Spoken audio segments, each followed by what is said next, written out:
Hello, everyone, and welcome to the Desert Farmer Podcast, episode 56. 5-6. Here we are. You ready for this? Sure. Don't sound too excited. We got enough rest last night, so... All right, before we get started, I got a couple of housekeeping notes that we need to cover with you guys. The first one would be Lori's keeping an eye down here in the chat. And what would our first housekeeping note be, sweetheart? If you have a question, just state the word question, preferably in caps, just like Janet did on here with the first question. Boom. That way those stand out to me, and I make sure not to hopefully miss those. Yes, that way it stands out from just the chatter that's kind of going on back and forth. Yeah, because I don't always respond to everything. Yeah, but Lori's keeping an eye down there, so she's keeping an eye on you guys, making sure everybody's being good. And making sure she catches those questions. Housekeeping note number 2 is give us a thumbs up. So if you guys enjoy the podcast and what we do here each week, if you guys give us a thumbs up, it definitely helps us out here and in perpetuity.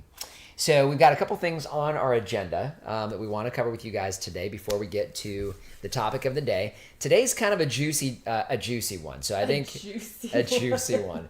It's not as juicy as this wonderful Arc Blackberry that we'll be trying a little bit later. Got a couple of those, and those are perfectly ripe. Nice. Yeah. So, but we'll be doing that a little bit later. But before we get to our topic of the day, we've got a couple of things we wanted to cover because we got a couple of highlights. So I think the biggest one is you guys have noticed that we haven't been posting as much content, like regular long form content outside of the podcast. And that's kind of by design. So we've just been extremely busy. So had a loss. I lost my mom a couple months ago. I don't know whether we've shared that or not. I don't know if we have in either. detail. So, but we have just been busy. So I'm taking care of the estate for my sister and I. And so it's just taking a lot of time and emotion that has to be directed there. And it's just can't give all of that to, everything beyond just the farm work. And we've also kind of noticed that we're talking about this before the podcast started today, but we tend to get a lot more done when we're not trying to stop to film. And, we've got a lot of content out there. So, we've covered almost everything. And so a lot of times we wind up rehashing things that we've already done, and we may still do some of that. But what you will find is we will be covering things that are new. So as we have new things on the farm, we'll still give you guys those and do periodic farm tours and things like that so you guys can see what's going on. So we do want to make sure we keep you guys informed, but just so you know, that's one of the reasons. There's a couple of different reasons in there that we've kind of backed off just a little bit. But that's definitely one. Just don't have the bandwidth for it right now. Because whether you guys know this or not only does filming projects increase the amount of time the projects take, but it takes hours to do the video editing in order to get it posted. That's Lori's job, and she's really helped out a lot with some of the stuff that I need to do for my mom. So, but we do want to talk a little bit about our biggest project of this year, which is our pole barn.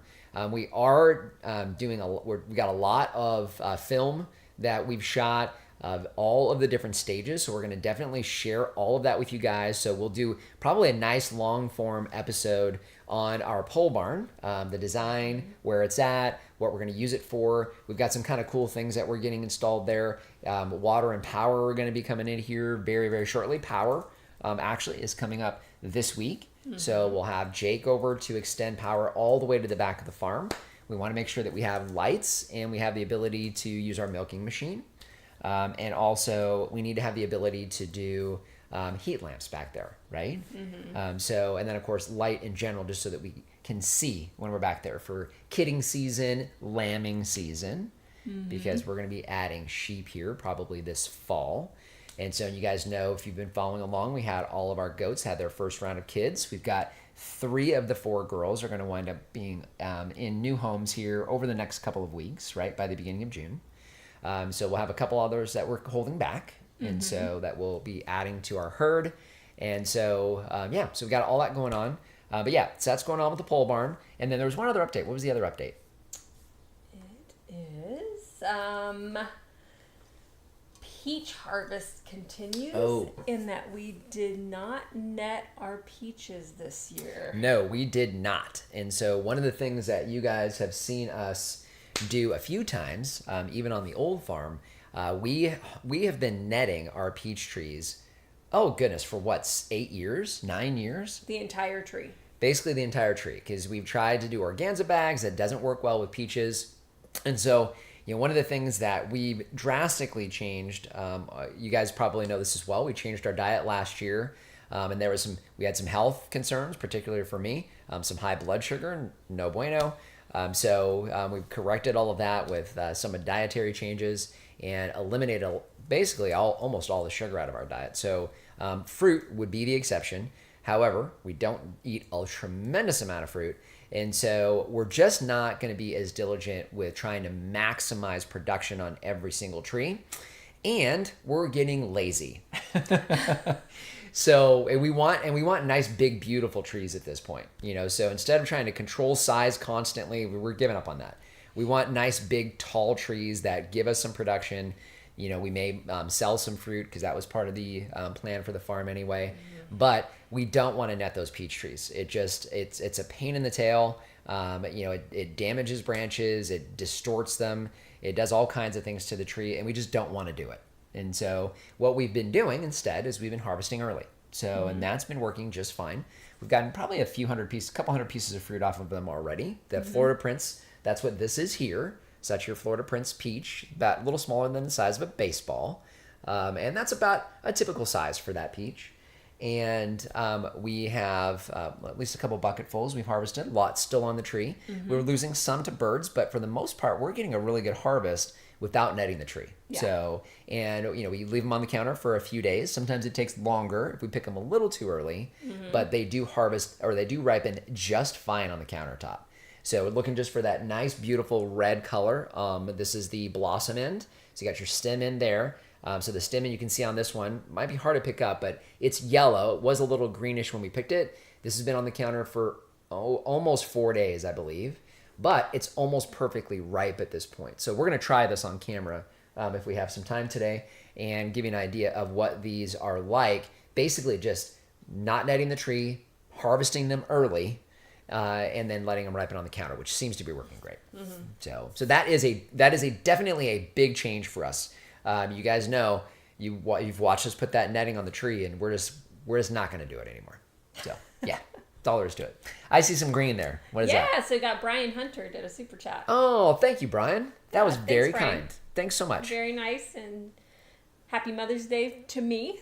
Oh, Thank you. Okay, so we're going to have to buy something with that $4.99. Go shopping on Amazon. For Mother's Day? Yeah, for Mother's Day. Yep.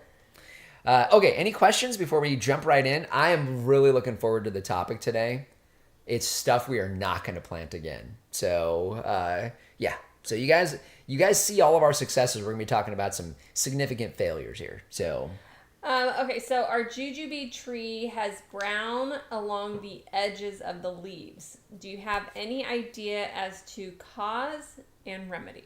it sounds like something is burning it if it's brown and crispy. Well, it doesn't say crispy, it just says brown. So sounds like, I'm not familiar with those trees having an issue with blight.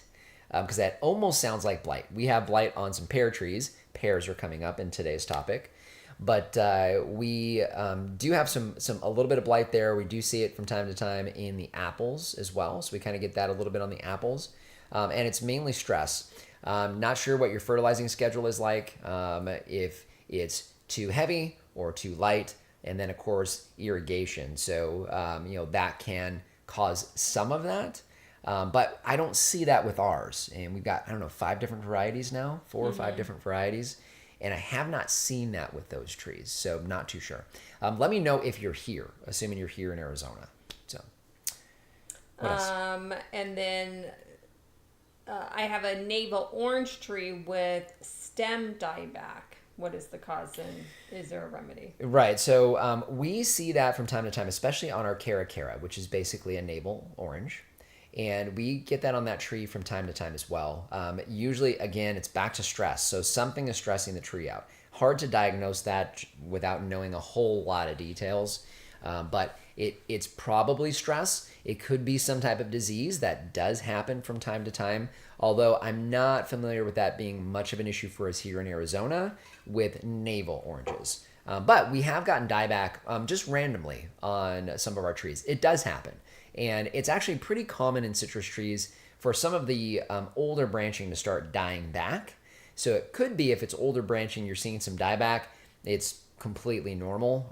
We get that as well. And part of that is just the tree itself thinning it. It's thinning itself out. So we noticed that with the honey mandarin. Honey mandarin did that this year to us. It bounced right back. We thinned out all the dead branches, kind of threw out. Really did do a good job of thinning the tree. It kind of did it itself because it was getting a little too dense. So we cut out all the dead branching, and then immediately this spring it exploded back with beautiful green. So I wouldn't be too concerned yet if you're seeing it and it's pretty limited. So, yeah. So the Juju Bee, new Juju Bee tree is in Phoenix, and they fertilize February, May, and September. Okay. So new, so like just planted it, I'm guessing? Yeah, so if it's just planted, it just could be stress. So I wouldn't be too concerned, and it's a young tree. There's a lot of things that will stress out a young tree. So I wouldn't be too concerned yet. Give it a season, see what happens next year, if there's anything going on there. But those trees are very forgiving. I will tell you though, they hate the cold. So if you get a cold snap, which we got a cold snap coming, those trees will slow way down. So they love it when it's up above 80 degrees. They're like really happy when it's above 90. And so we've had a few weeks where it's been up above that and below. So it could be that. Plus, it's just a new tree. So if it's newly planted, I wouldn't be too concerned yet. Well, we have Keith that we have a Primarch Blackberry over there that just got a couple dozen off of his second year. Nice. Very nice. Plant. When is a good time to air layer citrus trees? I'm in zone 9B, Las Vegas. Okay. So never air layered a citrus tree before, so I don't know the answer to that question. They're evergreens. So I would tell you about the only time you probably wouldn't want to do that is the middle of summer and the middle of winter. So because you do want them growing, and citrus trees don't grow all that aggressive. So I would imagine spring and fall. So I would at this point probably wait.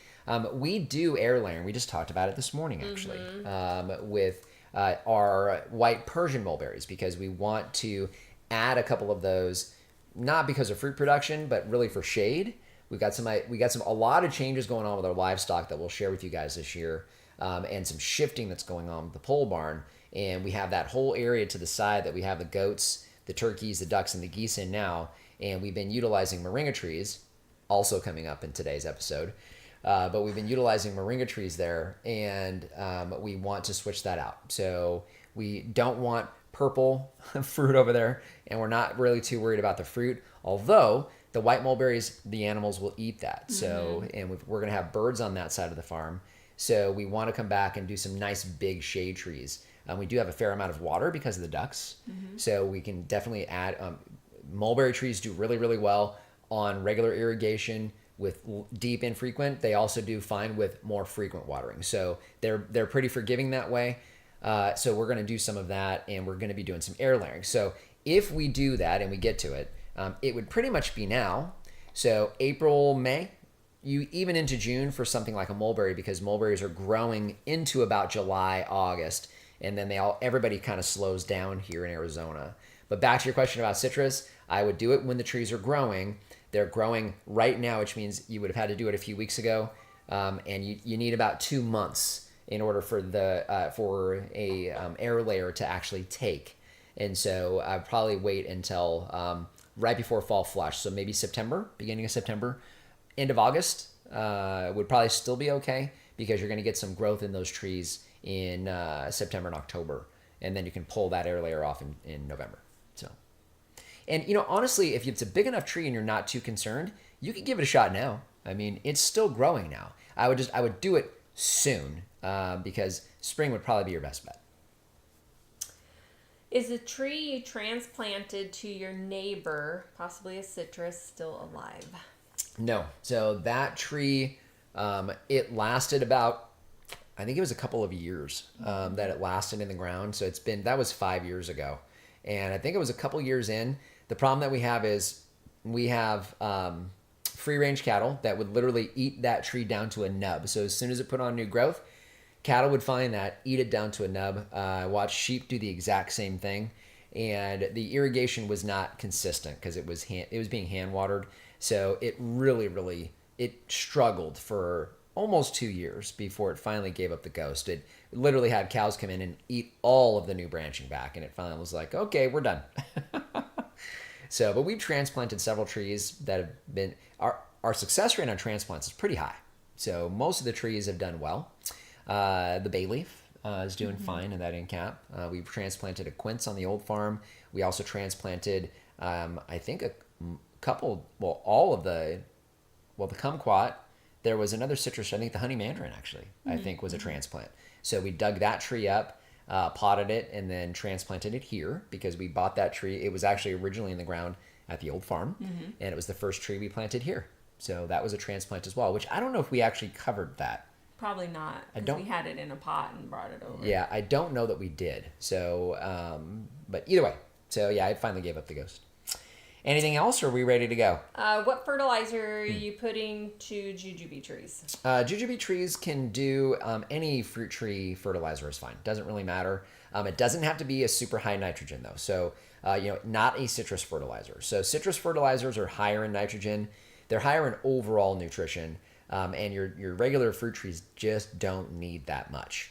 So, any of your fruit tree fertilizers, non-citrus, there's several of them at Home Depot and Lowe's. We used to use Bioflora crumbles. They're very hard to find, which is basically, it's got a few things in there besides chicken manure, but it's basically an aged chicken manure. That's the base. And so, and ureas and things like that are bases of most of your commercial fertilizers. So any of those would be just fine for your Juju Bee tree. What is your favorite Juju Bee at this point and why? Preferably a smaller thorns due to kids. I don't know that smaller thorns is necessarily a benefit, to be honest with you, because and all of them are thorned. So I don't know that I would know the answer to that question because they all got pretty significant thorns on there. So, but the Lang is very, very good, and the Aunt Admire is very good. So I have not had a fully ripe Shanxi Li, so basically a Li, larger Li. Haven't tried that yet. And then, of course, our honey, is it a honey pot? Honey jar. Honey jar. Honey jar. So we got the honey jar that just got in. And then, again, back to something we're going to talk about today. We may be adding some additional Juju Bees here in the future. So I have a Mandarin Orange that is 4 years old, dwarf. It has never given us one piece of fruit. It gets small fruit on it, but they always fall off. I'm about to dig it up and toss it in Tucson. That I can understand. And I think for me, at year 4, if it hasn't been able to hold on to fruit, something's going on. So if it's setting fruit and then it's dropping the fruit, something is stressing the tree out. So my assumption would be, again, we don't know for sure exactly what's stressing this tree out. But rootstock, if you don't know what the rootstock is, if it's one of your California citrus rootstocks, no bueno. Those don't do well here. And so that's part of it. That will definitely stress a tree out. A myriad of things could be going on in the soil, whether or not you even know it. We've talked about that before. I mean, all of us, even here, this was basically virgin land. There was never a house or any structures on the property that we're on here today. But there was a quad trail that went through here. We found piles of nails randomly, glass in multiple places. An ATV or a side-by-side breaks down, starts dropping oil and gas, that goes into the soil and you don't even know. Concrete washouts from having your home built or doing any work like that, a concrete washout, good luck. So, that penetrates down into the soil. You may not even know that it's there. So, a real high caliche layer, that could stress it out. Obviously irrigation, not enough moisture, too much moisture. Any of those things can stress a tree out. So it's a lot of different things that could be happening. And then, of course, last thing would be variety. Although, generally speaking, most of your mandarins are going to do okay here. However, Satsuma would be one I know for sure that requires a higher moisture content. So higher humidity in order for that tree to produce and do well. So if it's something like that or similar, that could be a problem as well. So, but I agree with you. At year 4, is it growing okay otherwise? What about like sucker growth? I mean, it could be a sucker. That's a possibility as well. If there's a lot of sucker growth on there, it might be the tree might be competing with that versus trying to get that fruit. Excellent point. Go. Excellent point. Yep. So check that for sure. That's actually a great point because that would sap it for sure. So yeah. So it could be any one of those things. Yeah. But yeah, I agree with you. And if you don't have it at this point, again, 4 years in, your citrus should be producing. So that tree would be out of the ground here. Yeah, we wouldn't be putting up with that. Regarding my lemon trees, should I add some specialty citrus dirt or just add specialty citrus fertilizer? Fertilizer. Also, how much of each if needed? Yeah, fertilizer, not dirt. So again, back to rootstock. So if it's an Arizona grown rootstock's not the issue, and assuming there's nothing else going on there. But yeah, generally speaking, just a citrus fertilizer is really all you need. And then just follow that schedule. February, May, and September. You always skip the first one after planting. So a newly planted tree, you skip the first fertilization. So usually planting in the spring or in the fall. So you would either skip February or you'll skip May. So one of the two. Typically, we're all fertilizing in September because you should not be planting any tree in July and August. There are exceptions, but generally speaking, trees don't do well when they're planted in July or August. I live in Bullhead City, Arizona, 110 temps, hard to keep fruit trees going. Do you know if Meyer or Eureka produce more fruit? And where do you source yours? Right. So the biggest thing with, first of all, sourcing. Any local nurseries, so Arizona nurseries, so not Home Depot or Lowe's, generally speaking, any Arizona nursery typically gets their citrus from Yuma, Arizona. And it will say Arizona grown on it. So there'll be a tag on there. Again, I forget sunset or sunrise. I think it's sunset. So, but that's most of the citrus trees we have here. The rootstocks are just fine for us here, and they do really well. They would do well for you in Bullhead City as well. So you'd be fine there. You guys do stay a little hotter than we do here in Whitman, but not by a lot. So, we hit 125 degrees a few years ago too. So, we're 112 to 116 pretty much every day throughout the summer, it seems, these last few years. So, we're kind of in the same boat. And, heavy mulch, deep, regular irrigation. So, infrequent. So, once, twice a week at the most in the middle of summer. And then you might even be able to back that off in the middle of winter, even out in Bullhead City. But that'd be fine. And then as far as variety, so Meyer or Eureka produce more fruit. We prefer Meyer. And they both produce heavy fruit. They do. Your lemon trees generally produce heavy here. And they produce heavy season after season. So they're generally not one of those trees that have the whatever it's called, where it's alternate bearing. So they're generally not that. It's not the case with those. Although we do seem to have heavier fruit sets from one year to the next 1 year, and then it might skip a bit. But for the most part, they're consistent. And we've had both Eureka and Meyer. I will tell you, the Eureka lemon is much more forgiving. So if you're concerned about your ability to keep it alive, the Eureka is probably a better choice. And and they'll get big, and the fruit is big. In my opinion, the quality of the fruit is not as high. And the overall production of the tree, it seems to me that the Meyer is a bit heavier. Because ours is just completely loaded with fruit again this year, and it was loaded with fruit last year. And it tries to put on fruit when it shouldn't. Sometimes these trees will drop some of their leaves if there's too much stress in the wintertime, too cold. And they'll come out of winter with very few leaves, and the first thing they do is try to put on a ton of flowers and don't leaf out. The Eureka doesn't do that. So the tree itself, I believe, is a little bit more forgiving in my opinion, from what I recall. So. All right, so got one more question, and then we'll go to the topic. Have you heard or advocate use of using molasses or yeast to fertilize crops? So yes, it's fine. So molasses, not so much yeast, but molasses, yes. And the idea behind that is feeding the beneficial bacteria And I got a little bit of a, anyways. You get distracted. I'm getting distracted. Yeah, squirrel. But but yeah. So as far as the two, molasses. So I would focus on that, and that is for the soil biology. So yes, it definitely is beneficial. So it's going to help with all the good bugs, so to speak, down in that soil. So yeah, we don't really do that here, but we have found that our wood chip mulch. We were just talking about this last week. Our wood chip mulch is doing a fantastic job of fertilizing our trees because it is breaking down pretty rapidly. So we just had to dig out a bunch of soil around one of our trees because it just backs up into the rings. And it's a good problem to have where we have to go back every few years. And it looks like we're on about a 4 to 5 year schedule. We'll have to go back there and dig that dirt, the soil that's created in those rings.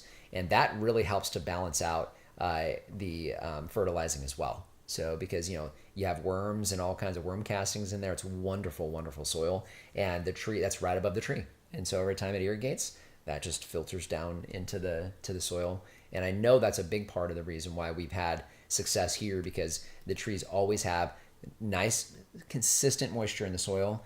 They have that protection from the sun at the soil level. So it cools everything down a bit. And we're creating that wonderful soil. That's a really good, calm fertilizer as well. So, all right. Topic of the day? Yeah. Okay. So we talked about it a little bit earlier, and we've shown you guys when we fail. And so some of these are not going to be surprising, but I think there's a couple of these that you might be surprised because we've made some decisions here just recently. We talked a little bit about time and our ability to kind of manage time and some of these things. And I like to call ourselves lazy gardeners. We're not lazy. We're busybodies. We do a lot of work all the time. But the reality is we don't want to hire somebody to help us here. We need to be able to manage the farm itself. And so we try to make sure that we put systems in place that will help us to do that. The pole barn is one of those. Mm-hmm. And so, that's a massive capital expense that, by the way, the farm is funding, but it's a massive capital expense. And the idea behind it is we can consolidate a little bit. We can do some things on the back of the farm that make a lot of sense for the soil and the land itself. And we ultimately want to try to make decisions to make things simpler. So we've got some rearranging we're doing with the animals. We've done some additional, I would call it redneck irrigation, right? With some of our temporary pastures to make sure that those are being watered without us having to hand water. You guys have seen us do a lot of that. We still do a pretty fair amount of hand watering. And so we're trying to get away from that. And then at the same time, we have trees that we've attempted, and for whatever reason, either we can't get them to work, and maybe you guys can, or we don't want to spend any more time on them to try to make them work because we just don't have the capacity to do it. And I think most of us are busy gardeners, meaning we don't have the time to spend a whole lot of time in the garden, whether it's actual gardening like veggie, row crop gardening, or your fruit trees, which don't take nearly as much. But, none of us are just, awash in extra time these days. So we wanted to give you guys some ideas of the varieties that we've chosen to not go forward with, or we have not planted again, because some of these we've tried on the old farm and even before we were doing YouTube, and you guys don't even know that we tried it. So we want to kind of talk about some of those things we're not going to attempt again. So first things first, this is not going to be shocking as what? Well, tropicals.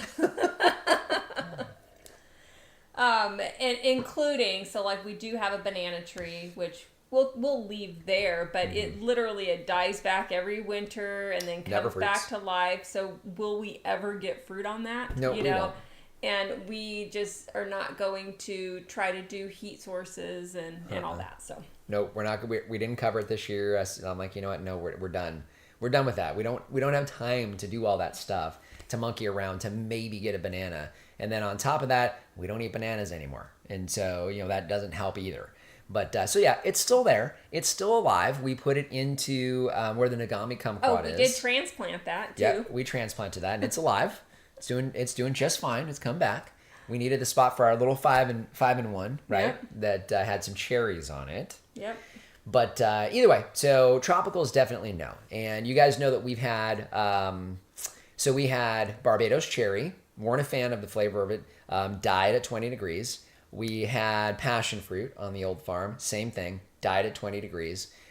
We had the guava here. You guys know we're not a fan of the flavor of the guava.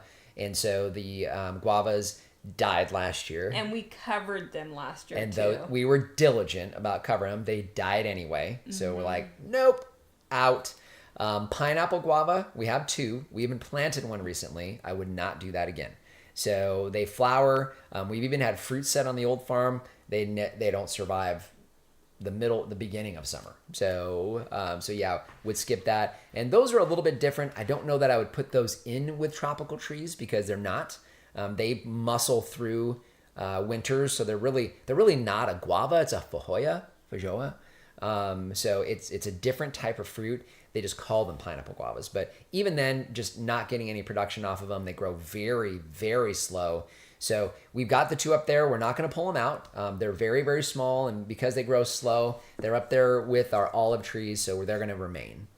But so we've had folks suggest that, and this one in particular wants mangoes, but we're not going to attempt it. We have 20-degree nights. You guys in the city do not. So we get down to 20 degrees, 20 degrees. That happened to us several times. Killed a full-size Moringa tree, killed the Barbados Cherry, and killed the passion fruit on the old farm. So we haven't hit 20 since we've been here, but we've been down into the mid-20s since we've been here, and you guys in the city have not. So that's part of the reason we are just a few degrees cooler, and it is enough. It's enough. On the opposite end, we do get some really good, nice, heavy production on some of the stone fruit that you guys may not do as well with. So, our plum trees do okay, but we've got a piacatum. That's supposed to be like 500 or 600 chill hours. It flowered like crazy this year, and we got a fruit off of it. And so I'm not sure that you would get that in the city. I really don't know. So tropicals definitely something we will not attempt again. So, yeah. What's next? You want me to go in order? Sure. Why? What's next? Moringa. Oh, yeah. So you guys know that we've done several videos on Moringa, and actually we've been successful with Moringa. Yeah, it does good. So it does do good. Part of the problem that we have with our Moringa is we don't have any of it on irrigation. So we're doing a lot of hand watering. So we've got some Moringa trees here that we're going to wind up pulling out. And it'll probably be, my guess is this winter we need to shift the turkey pasture. You want to explain why we're going to shift the turkey pasture? Go ahead. Why are we going to shift the turkey pasture, beautiful? So I like everything very square, even. It's a good thing you like things square. Me. I should be happy about that. So I don't know if you guys have ever noticed when any drone shots and you're going, the turkey pasture is like this. And it drives me insane. And you can see it even looking down, like you're looking. I don't know. Yeah, the berry cane patch is straight. That up. The nursery is straight, and then you can see that one's twisted. So we just need to redo the fencing and straighten it, but it kind of messes with where our moringa trees are. It literally takes all of the moringa out, is essentially what's going to wind up happening. Yeah. So check our. I'm seeing if we're getting a little glitchy here, guys, let us know. So, because I saw something that we might. So you don't need to open that. So it looks like we're still on. Let us know if we have a problem. Okay. So, So obviously, moringa has been kind of a staple for us. We've had it on the old farm, but we did lose a full-size moringa tree there because of the cold. And you guys know that we have to cover all of our moringa trees in order for them to survive the winter. And I think they all survived last year. There's one that just started sprouting that I thought might not have made it. But we have to go back and cover every single one of those every winter. And we have found that they do much better with a whole lot more water. Yeah. Right? So our best looking moringa trees are where? In the duck area. Mm-hmm. And how often do they get water? So I rinse out the duck water containers that we have in there pretty much every day, and so they get water all the time. And they get duck water, which means they're getting extra nitrogen, so they're getting more nutrition, and they are the best looking trees by far. So what we're going to really do is condense that way, way down. So we've got the few in the duck area. We're going to pull one out because we want to replace it with a mulberry. These trees don't they don't give any shade. I think that's the biggest problem, especially over there, is that we want shade for the animals. And when we're cutting it back every year and then it doesn't start growing until really we hit, May, June, and then we're cutting it down again. It's like we're not getting the benefit of what we wanted it for over there. Right. And the livestock, so the goats will eat it. They do just fine with that. They like other things better. And the pigs will kind of eat it, but not really. I don't know how sheep are going to do with it. So either way, we've got to pull a bunch of those out, and we won't be replanting them. So we do harvest the greens. We only need a couple of trees in order to do that, and they're not serving the other purpose, which was shade, and they're not animals. And animal fodder.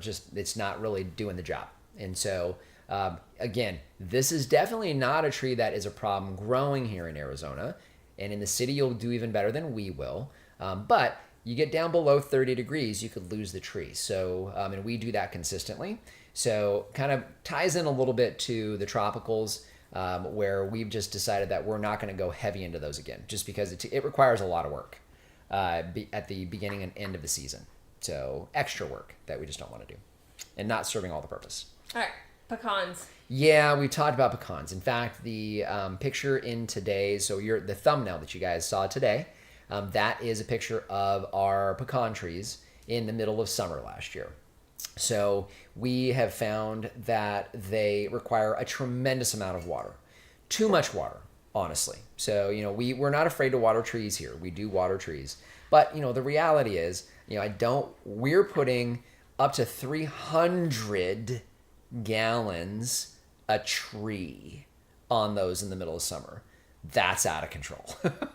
That's just way too much water. We're on groundwater here, and again, we're not afraid to use water. I don't have an issue with that. But when I've got a tree that's literally needing 3 to 4 times as much water just to make it look like that, I'm not a fan. And we lost several, and they're not cheap. So we've got over $1,000 invested in those trees, maybe pushing 2. Yeah. With the ones that we've lost, and so they're expensive trees anyway. So one of the things that I will say, if I was to do it again, so if you're dead set on a pecan tree, they will do well here, but they're going to require a lot of water. We've had a couple of pecan ranchers reach out here in Arizona. They all say it consistently. They're all on flood irrigation, the successful ones. And one reached out to us and said they converted from flood to just like a traditional irrigation, and the trees have not done as well. So again, back to water. It needs a lot of water. They also need zinc. So it's fine. I don't mind doing a foliar spray, but I don't like doing foliar feeding. And so it's just a pain in the tail. And so I've been diligent to see how they will do this summer with consistent zinc applications here in the spring. And so we're doing every week or two, doing those applications. So again, back to hassle. There's too much of a hassle. They require a tremendous amount of water. I will say, one of the major things about this tree has a taproot and needs to be able to tap down into the ground. You guys know we have caliche here, which is a problem. And we do not try to excavate trees. Our trees do just fine without that. Those trees probably require some excavation. So you should probably get down, get the caliche out, which can be tough because caliche can be down several feet. You could have multiple layers of caliche. So you could have caliche at a foot, dirt, caliche at 3 feet, dirt, caliche at 6 feet. That can happen. So you would need to do some pretty extensive excavation in order to allow that taproot to get down much easier. Then it might be okay. But again, it's still going to require a tremendous amount of water. So no moss pecans. We won't do that again. So persimmons. I could fly that. So shoe fly. So persimmons are something that we've had multiple questions on here over the last few weeks. We have not really covered our persimmons well. We did persimmons on the old farm. Did you get it? I think you missed. So we had persimmons on the old farm. I think we had one or two varieties, and the trees grow okay, not great, but they grow okay, and they slower than the vast majority of the trees that we have. They take a few years to produce, and then when they do, the fruit does not survive the summer. So it goes back into the fall apples, which I can kind of put into the same category. So your fall apples have the same struggle. Anything that's going to go from spring and into fall before it ripens is going to really have a hard time on a fruit tree, especially if it's not, like I say, a citrus tree that does really well in Arizona. If it's a variety that doesn't traditionally do well in Arizona, it's going to struggle. The middle of summer, they start to die back just a little bit. The trees kind of pull back because it's just way too hot and dry, no matter what you do, and the fruit basically doesn't survive. So we've had some very, very tiny apples survive. We've never had a persimmon survive. It doesn't even survive June. So it just can't get there. And the trees, again, just don't grow all that well here. So yeah, hindsight, wouldn't do persimmons. Chances are pretty high. There's, especially depending on how the pistachios do here, those trees may wind up out of the ground. So I don't be surprised if one day you're seeing a video of us ripping those out of the ground, just because we can't get fruit off of it. So, and the trees don't look all that good. They're just not that big. They grow kind of slow. And so, they're not even giving us shade and beauty. They're not giving us any of that stuff. So, and you guys know us, we want something, a big, beautiful tree, preferably production. Maybe the ability to use that production for more than one thing would be ideal. And this is definitely not one of them. So, what else? Pears. Oh, right. So we have, let's see, 1, 2, 3 different varieties of pears. Actually, we have 5 varieties of pears because of the Asian pears. So we have these trees actually grafted by Reed. One of them is the Waddell. So we have a Seckel, a Waddell, a Comus. We have the 20th century Asian pear and the Shinseki. So, and the Asian pears do okay. But again, trees, very slow growing. They're very vertical, which is okay. But we got blight on the Waddells pretty badly. Like I think that middle one, it may not survive. We've sprayed it, it's not mattering. So we've cut off all the blight, and it's still struggling. The one's doing okay, so it's going to stay in there for now. And the Seckel pears are trying. And so they're going to probably stay in. We'll probably lose one of the Waddells. My guess is that middle one's going to probably be gone. And back to fruit. We did get Waddell pears into the fall. We have not gotten any Comus pears at all. That tree's tiny. We haven't gotten any Seckel pears either. So, but we did get a Waddell because it was nice and big. It did survive the summer. So the caveat to pears is if Reed ever gets Waddell pears and you want to try one, it might be the tree to do. But they have a tendency to be very tall. Pear trees are big trees, and they're pretty skinny. And then again, we've had issues with blight, which is not common. That's not something we typically have a problem with. It's a fungal disease, and it's pretty rare that you get fungal diseases in Arizona. But our Waddell pears have them. The one very badly. And because we haven't gotten much in the way of getting them into the fall, kind of like your fall ripening apple trees, kind of the same scenario. Not something that I would go in and do again. So I would put in some more summer apples or something and go with that. Quince. So we've had 2 quince trees. We had a quince tree on the old farm, quince tree on this farm. You guys may know we pulled that tree, replaced it with a Juju Bee because they do fantastic without a whole lot of work. And the issue is we've got fruit set 2 years in a row. The tree was tiny, barely grew at all. It did get some fruit set. None of the fruit lasted to the fall. So it died back, a lot of bird damage, all of that on a small tree. So it was productive, but we, again, kind of like these other trees, we couldn't get that tree to hold the fruit into fall.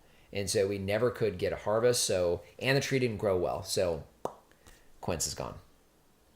Hardy kiwi. Oh, hardy kiwi. So you guys, this was something that we put in before we started YouTube. And so where we had the pigs on the old farm, that wall and just in front of it, we had a couple rows of trees, and we had attempted hardy kiwis. We had several different varieties that we put into there. They grew really, really well. And then as soon as June hit and it was dry and hot, everything died immediately to the ground. Immediately. Within a day, it was gone. And so yeah, we won't attempt that again. So that's more of a southern East Coast kind of thing. So the standard kiwi, that's basically a tropical. So you're pushing into a tropical tree with those. And the hardy kiwis do really good back east. So again, higher in humidity, that's the key. So down in the south, things like that. So yeah, those we won't attempt again. And then you got raspberries and blueberries. Ah, right. These are kind of hand in hand for two different reasons. So raspberries, caveat, you can grow raspberries here. We grew raspberries here and got raspberries off of them. However, the production on a raspberry is a fraction of what we get off of our Primarch Blackberry, and the Triple Crown, which is not as good as the Primarch, it gets a lot more production than that. And so again, back to production, we don't get a lot of production off of the raspberries that we've had, even though they were okay, but they really struggle in our summer times. So really, really struggle during the summer. They are going to require some shade. They're going to require some extra water. And so a little bit more hassle than we're willing to give it. So could you do it? Yes. You'll probably want to keep them in a pot, and you're going to want to keep them in the shade, especially during the summertime. So you might kind of move them around a little bit.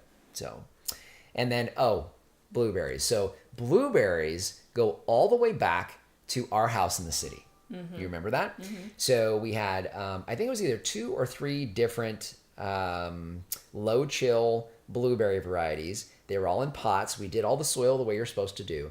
And they attempted to put on fruit a couple times. Mm-hmm. You know, we had acidic fertilizer. We were doing all of these things. Well, you got to acidify your water when you're irrigating them. You've got to acidify the soil. You got to add acid all the time. And the main issue is our water. Our water is alkaline. And they need acidity all the time.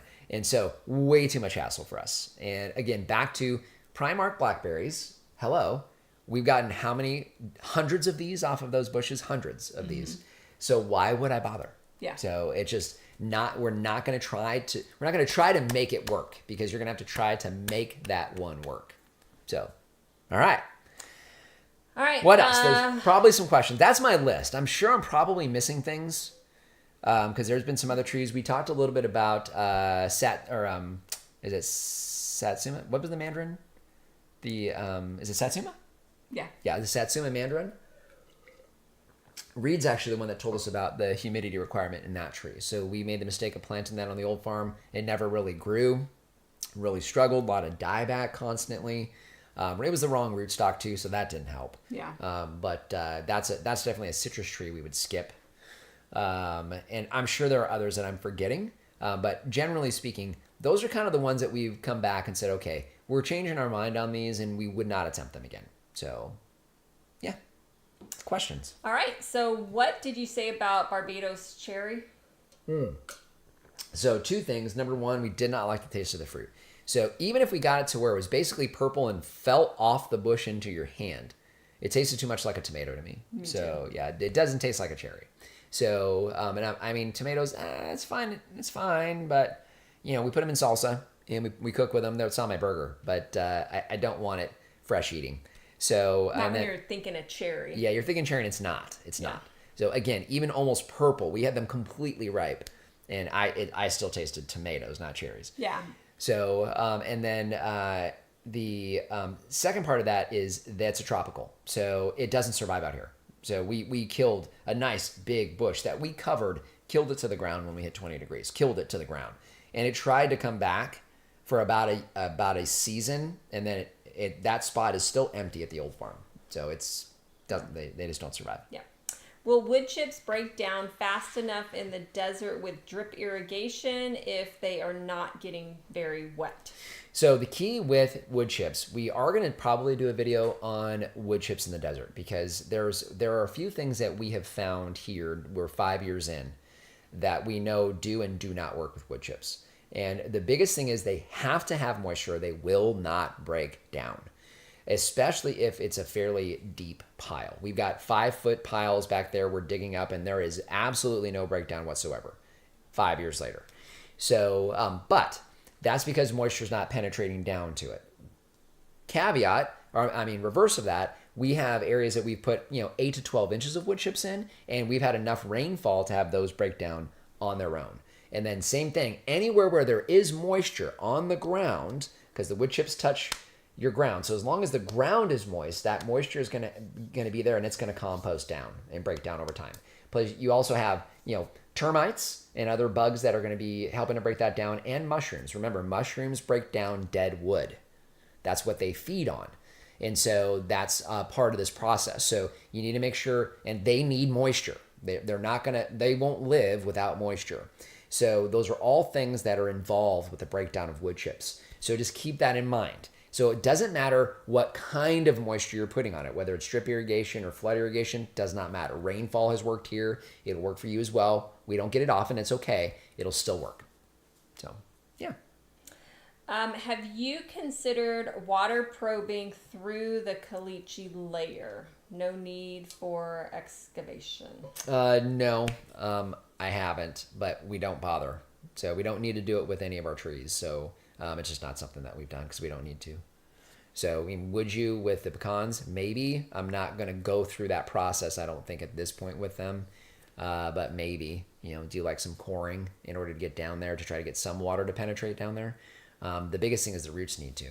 So, again, if you want to give it a shot, by all means do. But I'm not going to try to go back at this point and do that. So, and actually, they're doing okay this year, or have. So I think we'll see. Yeah. See how they do. Did you say pistachio or pecan? Pistachio. I'm not sure. I think I'm guessing it's for like our list of not grown again, but pecans. We do have pistachios that are fairly new still, but yeah. Production off the pistachios yet. Oh, so. And then Kelly said that they were talking about pecan trees. Okay, yeah. Okay, thanks. Pistachios get fruit, but no nuts yet. Okay.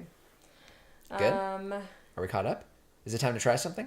Yeah, go for it. Okay, very good. I'm going to hand you this. So we have two things. We've got, a Florida Prince Peach. You guys probably don't need to see that, although we may still munch on it. But that is a prime Arc Blackberry. So it might be hard to pick up on camera size-wise, but I'm going to say that's maybe as big as, bigger than $50, right? So maybe not a dollar, but it's a good size. So probably about an inch tall, maybe half an inch to an inch wide. They can get a little bigger than this. I'd say this is probably a little bigger than average. That's probably about average. It's a little bigger than average. A little bigger? Yeah. Okay. So, and these obviously you can tell it's a blackberry. The prime Arc Blackberry, we've discussed it here today multiple times. And this is by far our favorite blackberry for Arizona. Extremely productive. It's a primocane blackberry, meaning you can get production on current new canes this year and the following year. And it's a very, very good, very, very productive blackberry for us here. By far the most productive. And we're going to try them here on camera. We've tried them before, but again, that is like almost perfect, right? Cheers. Did you get any tart? So... No tart. No tart. I prefer mulberries because you got some seeds in your blackberries. I'm not going to get away from that. But there's really no tart to that. If you pick them a little underripe, then you're going to get some tart, which is, that's how it works with blackberries. But a perfectly ripened Primarch blackberry, it is fantastic. So, and really good. Yeah. Really good. You just get those seeds, so that's why it's like I prefer the mulberries because of the seeds. Yeah, you don't get the seed. At least you don't get there's larger seeds in this, right? And they have that core in there too. But yeah, very good. And of course, it makes a fantastic wine, blackberry wine. Oh my, blackberry wine is one of my favorites. So depending on how we do with it, you need a nice high alcohol content. You're going to need to do a little bit of back sweetening. We talked about sugar, it's not a good thing, but just a little bit of back sweetening to get that blackberry flavor back out. Hey, before I forget, and we'll get to any last minute questions, but I just wanted to share this with you guys. So we have a brewery here in Arizona.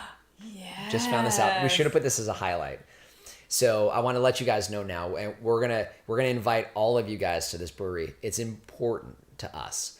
But we had a brewer that reached out to us last year and wanted to do a mulberry beer.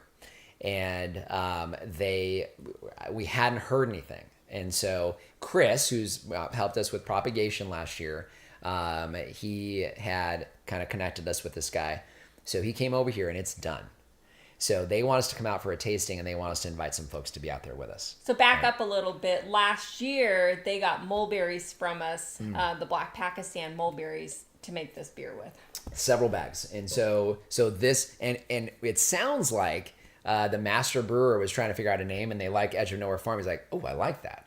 So there's a good chance that you will see our name on a beer, on a local, on a microbrew here in Arizona. So where did you say it? Was it up near? It's out by Lake Pleasant. Okay. So again, we don't have any details yet. We just found this out. But we were like all over, especially for me. So they're going to do a tasting, and so we'll go out for the tasting for it. And as long as we get the information in advance and can tell people about it, then we'll let you guys all know. And anybody that's available and wants to come out for it would be great. I think it would be fantastic if we like blew the doors off of this place. So I think that'd be great. So, but either way, pretty excited.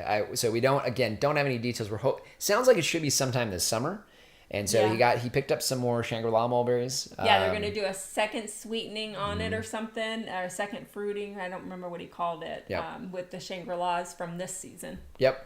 So it's a possibility you could wind up seeing an Edge of Nowhere Farm beer. Mulberry beer. Mulberry beer. So how cool is that? I was pretty excited about that. So. Anyways, okay, so any last minute questions? We're pushing up against an hour now. Would you recommend using drip irrigation spray emitters? No. And the reason why is you will not get the same penetration into the soil in a spray because you're going to have some of the spray is going to evaporate. That's the other problem with that is you're going to get some evaporation. With drip emitters are fantastic for many different reasons. And one of the reasons is because you can put the water exactly where you want it. And it will really penetrate the soil really, really well. Especially, you get a 4 gallon per hour emitter, get a few of those around a fruit tree, you're going to get plenty of moisture. We had no problems with that on the old farm. And so, spray, you're going to get some evaporation. And so that would be my concern. And you want to make sure you're putting the water where you want it. What else? Anything else? How many Primarch bushes do you have and how old are they? Okay, so we planted those Primarchs, I believe it was either spring or fall of 2020. And probably fall of 2020, come to think of it. So we've had them in there for 4 years. And we have the one main, we've got them in a couple different spots. So the problem is that we did those beds and the one, it just had one plant in it. The other one, we kind of stuck a bunch, but they tend to send runners and spread, and so they're popping up everywhere. Yeah, and they replicate by rhizome, and so they love our wood chips that are in there, as you guys know, and we hand water those. They get some extra water, and they'll do good on just regular once a week irrigation, and they do fine with watering them every single day. So they're very, very forgiving that way, and they do really well with watering extra. So I mean, there are some new canes back there that are probably 6. I'm not exaggerating, 7 feet tall. They're taller than me. Yeah. So, 7 foot tall canes out of here. And they just come up everywhere. As long as there's moisture, they'll spread, then they'll come up everywhere. So it's hard to say. It started out with one and then some basically cuttings. And then now it's everywhere. We've got them in the berry cane patch. We just had to pull some out here at the loquat because that just keeps trying to come back. But 2 main patches of blackberries, and again, we get hundreds of blackberries out of there, hundreds of blackberries in a season, in the spring season, not in the fall, but in the spring season. Right now, we're picking blackberries every day, and this year is not nearly as much as last year. Last year we had a much heavier production, but we're still going to probably get 5 or 6 1-gallon Ziplocs, maybe more, of blackberries. So yeah, and you get one in the ground and you get it going. They're very hard to propagate, but we just cut a bunch of sticks off of there, and we got some to propagate. So, yeah. As far as the emitters, so should we use inline 6-inch or 12-inch emitters for tree and vegetable tree watering? Inline, say that again? Should we use inline 6-inch or 12-inch emitters? So I'm assuming you're meaning 6 or 12 inches apart. And this is for what again? So it was the question asking, would you recommend using drip irrigation spray emitters? Right. No. Okay. Should we use inline 6-inch or 12-inch emitters for trees? So, okay. And vegetables. In a vegetable? Okay. Well, it says for tree and vegetable tree watering. Okay. For trees? No. So you want to use individual emitters and spread them. I probably put maybe 4 around a tree. So you're going to dig, say, a 6 or 8 foot ring. This is what we do. We still have it here today. So I put 4, at least 4 or 5, 4 gallon per hour flag emitters around that ring. That's your best bet. You want it to basically be evenly spread around the tree, and a 4 gallon per hour, which is about as heavy as they get, is best for your tree. To your garden beds, 6 inch is probably a better, I'm assuming you're talking about the slits that are in the line. So 6 inch would be better in your garden beds. You want them close together. So we use drip tape here that we prefer, and I believe it's 4 inches apart. It's either 4 or 6. So for your garden beds, those are fine, closer together, because you want to make sure you have full saturation in those garden beds. You don't need that around your trees. You can do it, but you're not as consistent with the amount of water. With a 4 gallon per hour, you know how much water you're putting on that tree. And so that is more important around your tree, to know how much you're putting on that tree, in my opinion. Yeah. That's just my opinion. So, yeah. You know what they say about opinions, and you didn't pay anything for that. So I don't know what that's worth. Not much. Kevin had said for inline, that's usually a veggie bed. For trees, the 4 gallon per hour emitters, or 1. Yep, and Kevin's growing. Bubbler. Kevin's growing in Vegas, so has a beautiful orchard in Vegas. Has done an amazing job. So yeah, he's not going to steer you wrong. Yep. We caught up. Caught up. Hey, look at that! Nice. And so we're right at about an hour, are we not? Was, Okay, she's going to double check for questions. No, there was. I remember seeing something. Serena had asked if we were in Nevada. No, we're in Whitman, Arizona. Right. Kevin is in. Kevin's in Nevada. Yeah, he's in Las Vegas. Yep, he's in Vegas. So I just want to thank you guys for being here today. This was the Desert Farmer Podcast, episode 56, 56, halfway, a little less, more than halfway to 100. Look at that. But just really appreciate you guys being here today. I think it was a really good conversation today about a lot of different things. One of the things that we really want to make sure we're doing is this time is for you guys. So if there's a question, we try to pull them from comments, and that's kind of where this episode and most episodes come from. Feel free to email us, message us on Instagram or Facebook. You can send us an email. The phone number you guys would find online, that's Lori's cell. She's got the business cell, so you can message her, text her, whatever. But love to get make sure that this content is really for you guys, because the most valuable thing that we have here on the planet is time. You guys choose to spend that with us through a myriad of ways, and this is one of the ways that we can give back to you guys, and that's why we're here every Saturday at 2 o'clock Arizona time. We will see you next Saturday. The Saturday after that we won't say why, but next Saturday at 2 o'clock we will be here. We want to see you guys next time. Any last minute question? Yeah, so Brian has on here, he just went out and saw that his mandarin that's struggling is a 4 winds grown clementine. Is that a good grower? I don't know. I'm not familiar with 4 I winds. want to say that is like a Home Depot, or is it? Where did you get? You're probably not going to be. You'll have to email us because we're gonna. I can't. I believe that. I don't believe that is. I'm not familiar with that. So the only citrus farm that I know that grows out a large quantity is that Sunset Nursery in Yuma. I don't believe that is one of those. So, all right. Thank you guys again for being here today.